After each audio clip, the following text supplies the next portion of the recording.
In the previous video, we have discussed about the small intestine. हमने small intestine के बारे में last video में पढ़ा था और हमने ये पढ़ा था कि small intestine के 3 parts हैं, duodenum, jejunum, ileum, और उसके क्या क्या मॉडिफिकेशन है. मॉडिफिकेशन में हमने ये पढ़ा था कि उसकी लेंथ ज़्यादा है.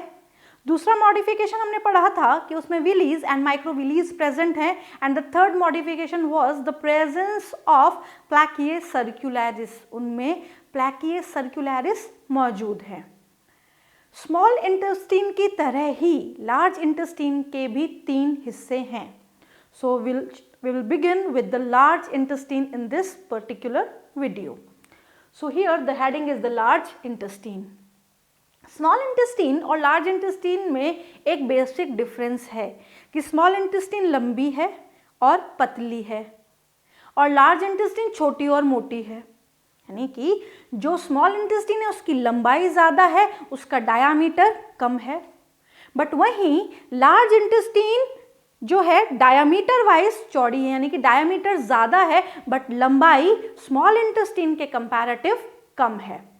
अब लार्ज इंटेस्टाइन के कौन कौन से पार्ट्स हैं? जिस प्रकार से स्मॉल इंटेस्टाइन के 3 पार्ट्स थे, उसी तरीके से स्मॉल इंटेस्टाइन के भी यहाँ लार्ज इंटेस्टाइन के भी यहाँ पे 3 पार्ट्स हैं. तो लार्ज इंटेस्टाइन का जो पहला पार्ट है दैट इज सीकम. जो पहला हिस्सा है उसको हम बोलते हैं सीकम. दूसरे हिस्से को हम बोलते हैं कोलॉन और तीसरे हिस्से को हम बोलते हैं रेक्टम. यानी कि 3 हिस्से हो गए, सीकम, कोलॉन एंड रेक्टम.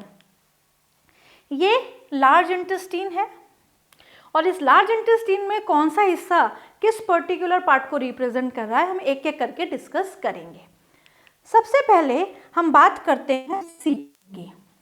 तो जो सीकम वाला पार्ट है ये लार्ज इंटेस्टाइन का वो हिस्सा है जो स्मॉल इंटेस्टाइन के खत्म होने पे शुरू हुआ. यानी कि यहाँ पे इलियम खत्म हुआ, ileum ends and what exactly starts caecum. Ileum के एंड पे सीकम शुरू हो जाती है. इलियम के एंड पे सीकम शुरू हो जाती है. तो ये वाला हिस्सा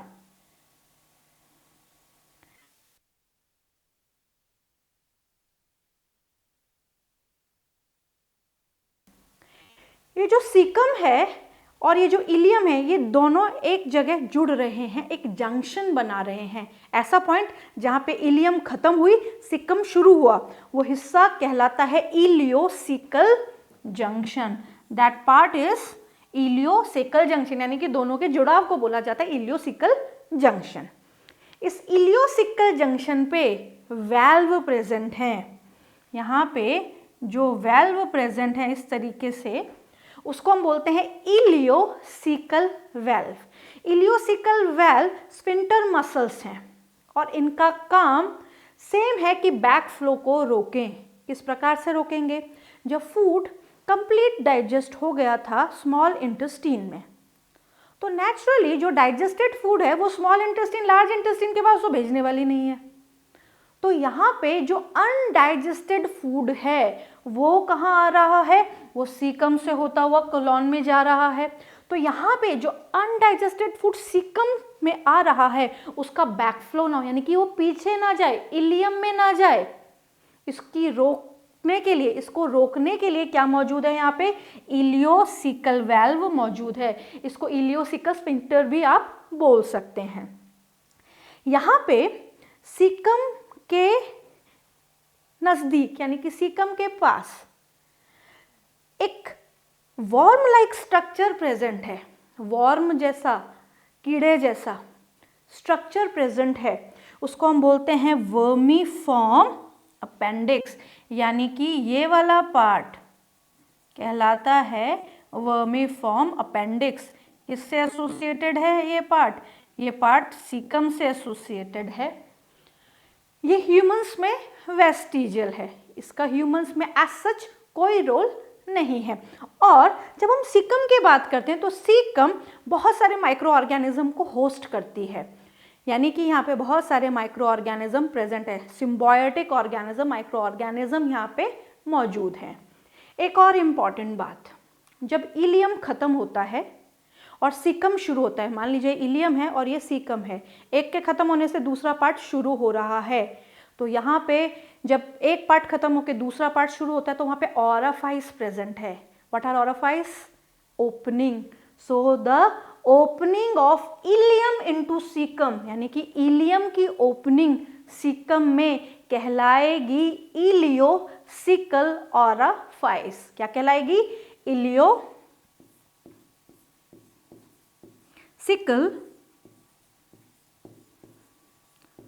orifice.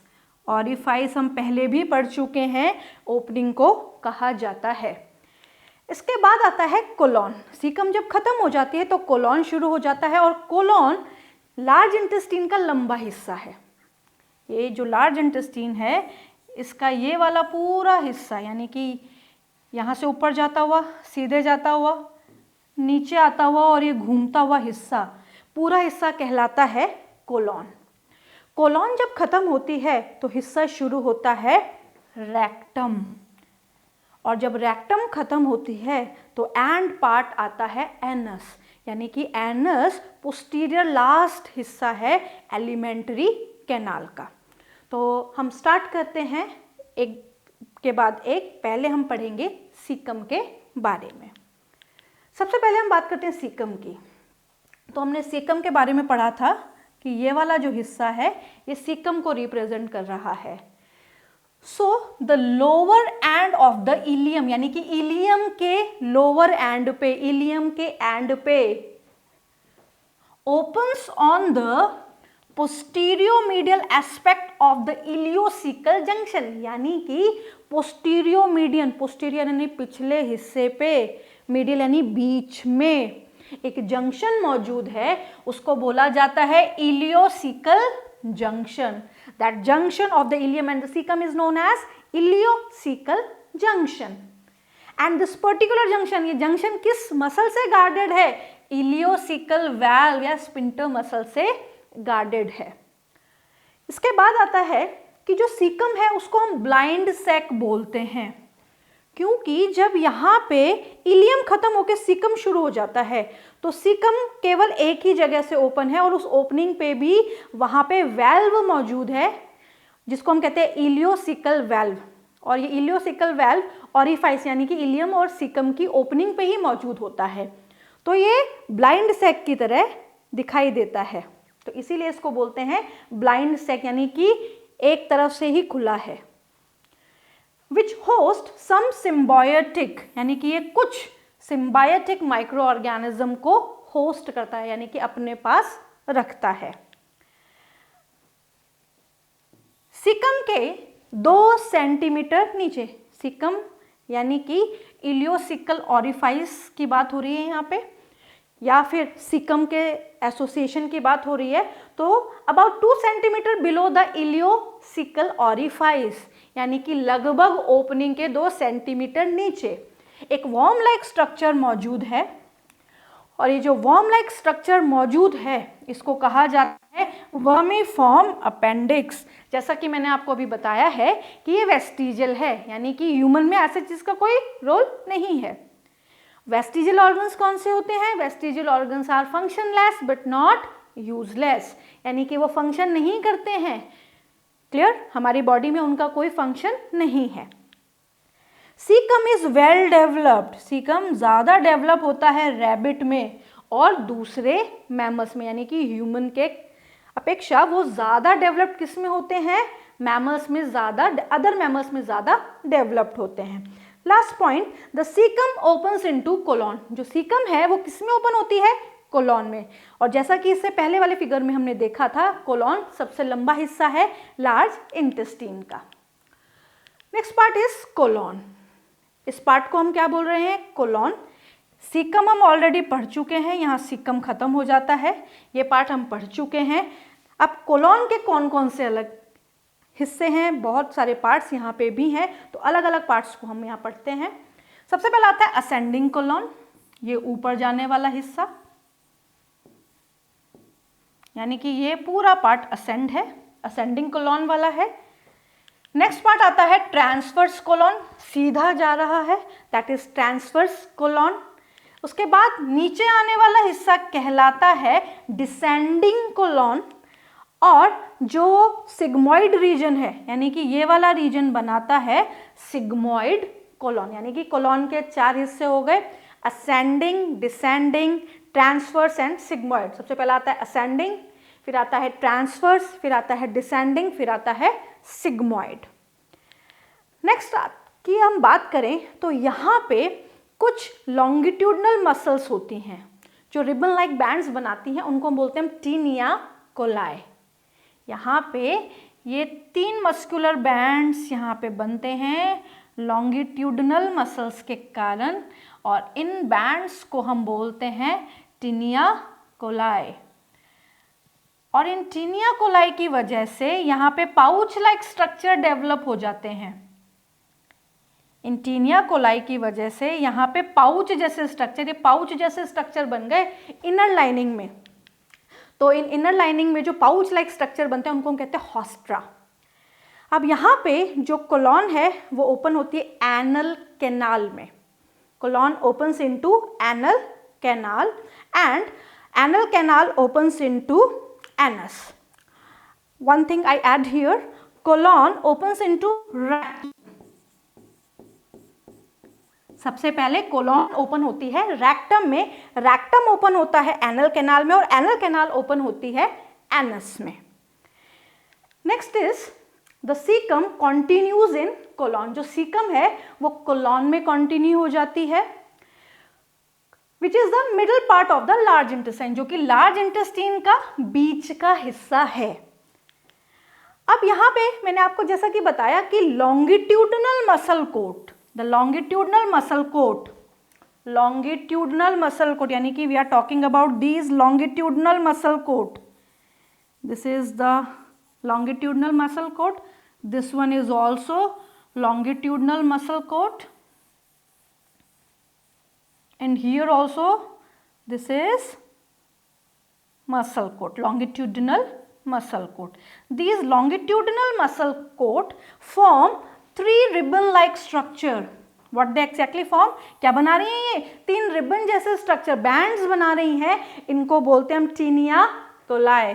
These are known as taenia coli, इनको हम टीनिया कोलाई बोलते हैं। इंपॉर्टेंट क्वेश्चन है, पूछा जाता है कि टीनिया कोलाई क्या होती हैं और कहाँ प्रेजेंट होती हैं और इनकी वजह से क्या बन जाते हैं। इनकी वजह से हॉस्ट्रा बन जाते हैं, जैसा कि मैंने अभी आपको बताया, due to the presence of taenia coli, यानी कि टीनिया कोलाई की वजह से पाउच बन गए अंदर ही अंदर। किसमें? लार्ज इंटेस्टाइन में पाउच जैसे स्ट्रक्चर बन गए। हमें दिखता भी है कि पाउच जैसे स्ट्रक्चर बन रहे अंदर है, बट इसका अपीयरेंस हम बाहर से फील कर सकते हैं कि इस तरीके से पाउच बन गए। तो ये जो पाउच लाइक स्ट्रक्चर हैं जो कि ल्यूमन में डेवलप हुए हैं, exactly where they developed in lumen, बनते ल्यूमन से हैं, बट इनको एज्यूम हम ऊपर से कर सकते हैं। तो these structures are known as haustra. इन स्ट्रक्चर्स को हम क्या बोलते हैं? हॉस्ट्रा। अब यहाँ पे जब हम बात करते हैं कोलॉन की, तो कोलॉन किस में ओपन होता है? कोलॉन ओपन होता है रेक्टम में। रेक्टम क्या है? पहला हिस्सा हमने पढ़ा सीकम, दूसरा हिस्सा हमने पढ़ा कोलॉन, और तीसरा हिस्सा हम पढ़ रहे हैं रेक्टम। रेक्टम जो है एक ट्यूब लाइक स्ट्रक्चर है, और इस ट्यूब लाइक स्ट्रक्चर को हम ये बोल सकते हैं कि ट्यूब लाइक स्ट्रक्चर एनस के पास है। The colon then continues in a uniform tube. जो कोलॉन है वो एक यूनिफॉर्म ट्यूब में एक्सटेंड हो जाती है, सीधी सीधी tube. Colon ends into uniform tube. This uniform tube is known as rectum. इस यूनिफॉर्म ट्यूब को हम क्या बोलते हैं? इस यूनिफॉर्म ट्यूब को हम रेक्टम बोलते हैं। अब ये जो रेक्टम है, ये रेक्टम क्या करती है? जो रेक्टम है ये फीकल मैटर को टेम्परेरली स्टोर करती है। फीकल मैटर क्या होता है? अनडाइजेस्टेड फूड को टेम्परेरली स्टोर करती है। तो इस तरीके से ये कैनाल हम बना के देख सकते हैं कि इस तरीके से कैनाल बनती है और ये फूड को टेम्परेरली स्टोर करती है। अब यहाँ पे जो इम्पॉर्टेंट बात है वो ये है कि ये फीकल मैटर को स्टोर कर रही है। फिर जो रेक्टम है ये आगे एनल कैनाल में ओपन हो जाती है। एनल कैनाल क्या? एक पाउच लाइक स्ट्रक्चर है। एक बैग लाइक स्ट्रक्चर है उसमें ओपन हो जाती है। So here the rectum opens in the small bag like structure called anal canal. किसमें ओपन हो गई? एनल कैनाल में, यानी कि एनस के नजदीक। इसके बाद हम बोलते हैं कि जो एनल कैनाल है वो एनल कैनाल किस में ओपन हो रही है? एनस में ओपन हो रही है। So here the anal canal opens outside by anus, यानी कि एनल कैनाल बाहर की तरफ एनस में ओपन हो जाती है। और जो एनस है which is controlled by anal sphincter, वो किससे कंट्रोल होता है? एनल स्फिंक्टर से कंट्रोल होता है। और यहाँ पे जो एनल स्फिंक्टर हैं ये दो टाइप के हैं और ये एनस की ओपनिंग पे पाए जाते हैं। Anal sphincter are found in the opening of the anus. जैसे अगर इसका एक छोटा सा हम डायग्राम बना के देखें तो यहाँ पे हम ये देखेंगे कि मान लीजिए ये इस तरीके से एनल कैनाल है और ये एनस है। जब एनल कैनाल और एनस की बात की जाती है तो यहाँ पे मसल्स का जिक्र आ जाता है। तो ध्यान रखना यहाँ पे दो टाइप की मसल्स हैं। एनस के पास दो टाइप की मसल्स हैं, जैसा कि हमने पढ़ा the two types of anal sphincter are found at the opening of anus, यानी कि एनस की ओपनिंग की बात हो रही है। यहाँ पे जो एनस की ओपनिंग है वहां पे दो प्रकार की मसल्स हैं। यहाँ पे दो अलग अलग कलर से मैं रिप्रेजेंट कर रही हूं। जो बाहर मसल्स हैं यानी कि जो हरे रंग की हैं उनको हम बोल रहे हैं एक्सटर्नल एनल स्फिंक्टर।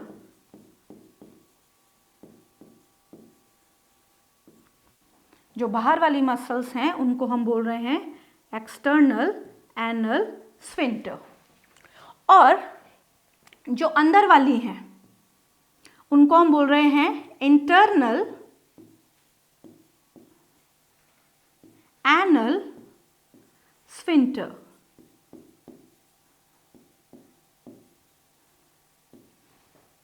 तो यहाँ पे जो एनस की ओपनिंग है वो दो मसल से गार्डेड है। अब नाम से बहुत ज़्यादा फर्क पड़ता है बायोलॉजी में। जो इंटरनल एनल स्फिंक्टर हैं वो इनवॉलेंटरी हैं, keep it in mind.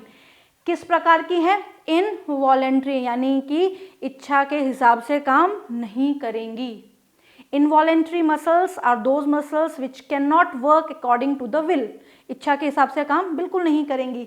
But वहीं जो एक्सटर्नल एनल स्फिंक्टर मसल्स हैं दीज आर वॉलेंटरी मसल्स, यानी कि वो विल के हिसाब से, इच्छा के हिसाब से काम करेंगी। तो यहाँ पे हमने एलिमेंट्री कैनाल के एंड यानी कि पोस्टीरियर हिस्से तक को पढ़ लिया है और जो लास्ट का हिस्सा हमने पढ़ा है दैट इज एनस। तो यहाँ पे हमने पढ़ा, इस पर्टिकुलर वीडियो में जो हमने पढ़ा वो लार्ज इंटेस्टाइन के बारे में। लार्ज इंटेस्टाइन के तीन अलग अलग पार्ट्स के बारे में पढ़ा, कोलॉन, सीकम, रेक्टम के बारे में पढ़ा। साथ साथ में एनस कौन कौन सी मसल से गार्डेड है, इन सभी चीज़ों के बारे में हमने स्टडी किया। नेक्स्ट वीडियो में हम पढ़ेंगे हिस्टोलॉजी ऑफ एलिमेंट्री कैनाल, जो अपने आप में इस पर्टिकुलर चैप्टर का एक इम्पॉर्टेंट पार्ट है।